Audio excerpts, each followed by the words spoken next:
Namaste. You're listening to the Savannah Podcast. Join us on an exploration of Eastern spirituality, yoga philosophy, and conscious living for the new age.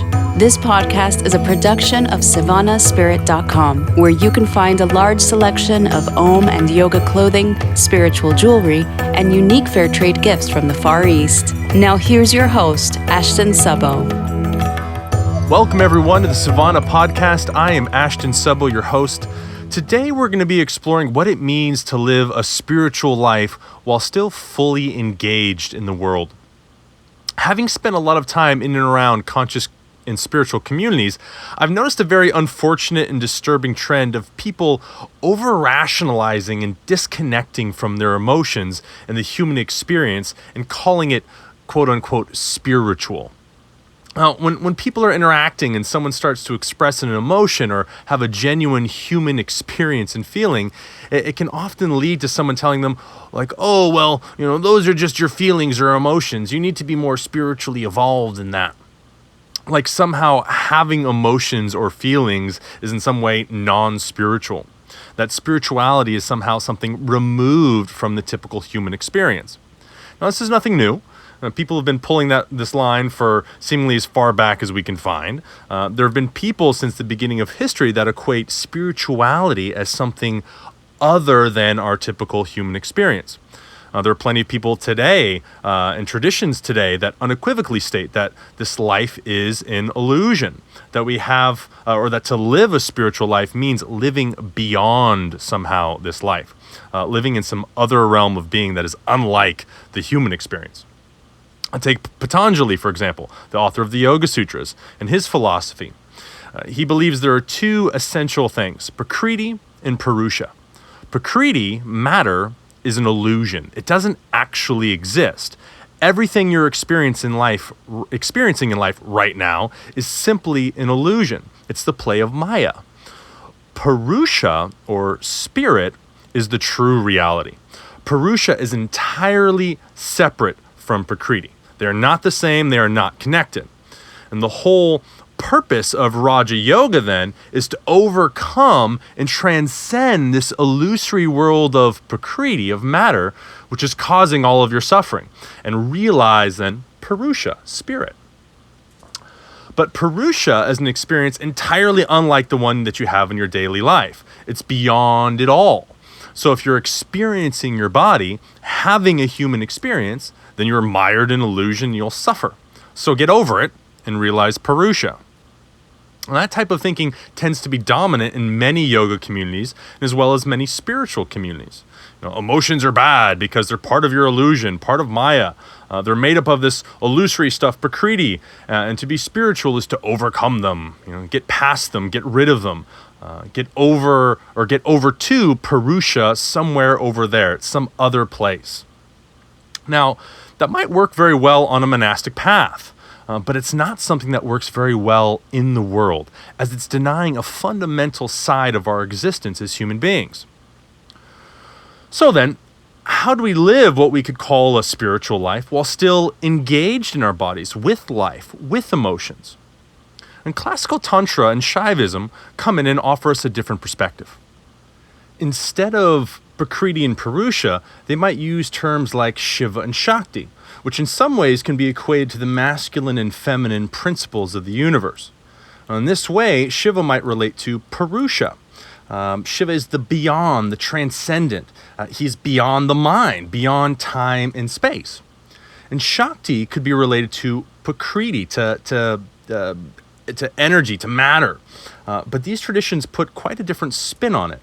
So what you're experiencing in the world, so says Tantra, is real, unlike the traditions that say Prakriti is not actually real. So Shakti, the goddess, the feminine, is the dynamic active principle of Shiva. They are not separate. They are different sides of the same coin. So the illusion here is not then the experience. It's not your thoughts or your emotions per se, but rather because you experience the world through your senses, you've forgotten your true nature, who you are. and you've started to identify with the objects of your limited senses. You identify with your limited experience instead of the totality of who you really are. And we have something called mullahs, and without getting into them too much in this podcast, we have these things that are basic false assumptions of who we are, meaning we think of ourselves as separate beings, as short or tall or skinny or fat, as a good person or a bad person, or as this or that. And it's these mullahs, as they're called in Sanskrit, impurities or wrong ideas of the self that actually cause our suffering. So the illusion then is not the stuff, it's not Prakriti, it's not the goddess, it's your false assumptions of self. It's your identification with the objects of your senses that is the true illusion. And there's a great story that helps us explain this a little further and develop it in the context of living in the world fully and completely. So once upon a time, there was a horrible demon in the world. And it was said that only a woman could defeat this demon. This demon was terrorizing the world and all the lesser gods. And you can kind of think of the lesser gods as all the elements that guide the basic principles of nature and so forth. So here is this demon terrorizing everyone. And so the sages and these gods travel to Mount Kailash, to the home of Shiva and Parvati. And Parvati is just another name for the goddess Shakti. And they plead with the divine couple to help them. So Parvati agrees to help, but she has a plan. To combat this powerful demon, she would need to ready herself. She has to undergo a transformation. So she pries open Shiva's mouth, and she leaps inside and dives into his throat. Now, this perhaps will be a story for another time, but once Shiva swallowed this deadly poison that was threatening to destroy the world, and he kept it in his throat, which then turned blue. This is actually why Shiva is sometimes referred to as the blue-throated one. So, Parvati jumps into his throat where this poison is, and she starts to drink it all in. Now, what is she doing? She's taking in that part of the world that people tend to consider toxic or bad. She's taking in all the dark, unconscious stuff. She's taking in all the passion and emotions. All that stuff we're told is not spiritual. Yet here she is, drinking it all in. So she continues to drink up all the poison, and it transforms her. Right, she leaps out of Shiva's mouth. Her skin's now black, her hair's matted and in dreadlocks, and she has fiery red eyes with a blazing red third eye in the center of her forehead. And she has this long red tongue that she sticks out like, ah! And at this point, she is now transformed into Kali. She is ferocious. From this sweet Parvati to Kali. She's ready to take on this horrible demon. So in a rage, she sets off to find and destroy this demon. But truly, she's a little out of control. She's taken in all of these emotions, all of this passion, all of this rage, and she is in it. And with all this fury and chaos, she easily overcomes the demon. She chops off his head. With her passion, she's able to overcome this enormous obstacle. But she's so immersed, so consumed by her emotion that she can't stop. She's spinning wildly, she's dancing, and she's destroying everything around her. And she sets the earth on fire, forests burn down around her, and she's creating chaos and destruction everywhere she goes. So the sages who are witnessing this happening rush off to Mount Kailash to inform Shiva about what's going on. And Shiva hears what's happening, and he races after to find Kali, to find Shakti, his wife. Shiva goes to Kali, and he tries to reason with her. He's like, honey, I get that you're really angry right now, that you're kind of destroying the world. You should really calm down. Now, have you ever experienced this? Like you've tried to tell someone in a rage to calm down. Does it actually calm them down? Hell no, it doesn't calm them down. It usually makes them even more furious. How about when someone is sad? Right? Is it helpful to tell someone who's sad that they really shouldn't be sad, that they should just be happy? No, it doesn't work. Life doesn't work that way. You're engaging someone about their emotions. It doesn't help to sit there and talk about their emotions like some separate entity, like, oh, don't be angry right now, or oh, just calm down. It doesn't happen like that. You may have all the perspective in the world, because that's a part of what Shiva represents high on the mountaintop. It's perspective. Right? But it doesn't actually help. It doesn't work to try to reason with emotions. There's no shoulding. You can't should your emotions away. So just having perspective, like, oh, this anger is gonna destroy this, and then trying to dialogue with it, doesn't actually work. It doesn't help. So what does Shiva have to do? He has to dance with her. He's got to dive into all the chaos too. He's got to get in it. He's got to be in it. But what's the difference? What does he have to do specifically? He has to bring his perspective, his insight, his reason into the dance. So they both dance, and it's an utterly epic dance-off. But what starts to happen is that Shiva's dance becomes so chaotic, so violent, that it cracks the very earth. It shakes mountains.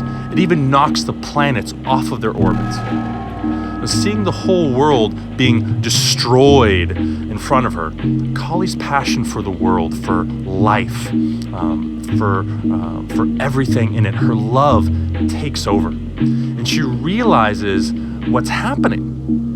And when she realizes that, she stops her fury, she stops the rage, and becomes again the loving form of Parvati. And so, of course, the world rejoices, butterflies and doves go flying out, and everything falls back into order. Yay, hooray!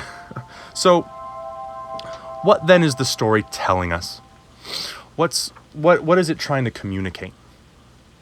It's telling us that sitting on the sidelines, not getting your feet wet and trying to rationalize the world away doesn't work, nor will it overcome the demons that destroy the world. Right? If Shiva himself could have destroyed the demon, he would have. But no, it was the goddess that was needed and able to defeat the demon. Right? This is something that happens in the dynamic experience of life. It's through the battlefield of life, through our bodies, where we can overcome our demons, overcome the afflictions of the world. Sitting up on the mountaintop won't solve this. It's to be in the world. You've got to be in it. But if you're in the world, what's the big danger? Well, the big danger is that you will lose yourself, like Kali did. That you will get so intoxicated by your emotions and the experience of living that you will forget yourself, that you will forget your origins, forget who you are. And sooner or later, you become that chaotic, destructive force of the demon as well. So how do we reconcile that? By sitting down and having a conversation about it? By rationalizing our emotions away? No. We do it by bringing insight and perspective into our dance, into the world. You can't have one without the other. Shiva without Shakti. Without both, the demons rule. You need both Shiva and Shakti. And Shiva without Shakti is powerless. Shakti means power, energy. She is the power of Shiva. And Shakti without Shiva is just lost and chaotic. So whether we're having an inner dialogue with ourselves or an outer dialogue with another, we're not going to get out of our illusion with dialogue. We're not going to overcome any demon or find ourselves through this dialogue. We've got to get into it. We've got to get dirty. We've got to be in it, be in life, and embrace all of life. Get into the experience of emotions and feelings and welcome it all. Because it's not sitting on the sidelines removed from it all, but rather about being fully immersed in it, immersed in the experience. Now, the question that is left, however, is how do we cultivate perspective, insight? Is there a method to how we bring insight into the dance? Well, that's going to have to be a topic for another podcast. But for now, anytime someone tries to tell you that emotions aren't spiritual or that you need to get over it, remember the story of Kali. remember the importance of dancing in the world. Because to be spiritual means to be in the world. We are Shakti. We are living in it here. It's not about overcoming it and just staying off in that place of Shiva, staying up on the mountaintop. We have to come into the world itself. But the world has its trappings. We can get lost. We can get confused. We can forget who we are. The idea is to meld these two together, the experience of insight and beyond and the peace that comes from that. But that in and of itself isn't enough. We have to take that and bring it into the dance, bring it into the experience of living. Yes, absolutely, we need perspective. We need insight that's going to help us as we engage through and into the world.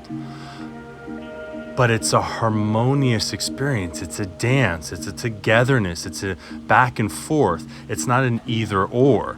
And that's really what the spiritual life is about, is being in the world with that insight. It doesn't really matter if you have the insight if you're off on the sidelines, nor if you're just in the world and you don't have that insight, is that going to be a pleasurable experience either? Not that it's all about pleasure. But you're going to suffer, you're going to encounter your demons, you're going to get lost, you're going to create destruction and chaos. So you need the two things as one. You need the insight to be able to go into the full experience of being human with all its varying ranges of emotions and ups and downs. But it implies, of course, that you're in the world, because we're here to be in the world, not get past or get beyond it. It allows us this greater experience of self, through the self, into the self, and everything in between. And so that's all for today, everybody. I hope you've enjoyed today's story and learned something new. Hope you'll tune in again next time. Thank you so much for listening. I'm Ashton Sebo. Namaste.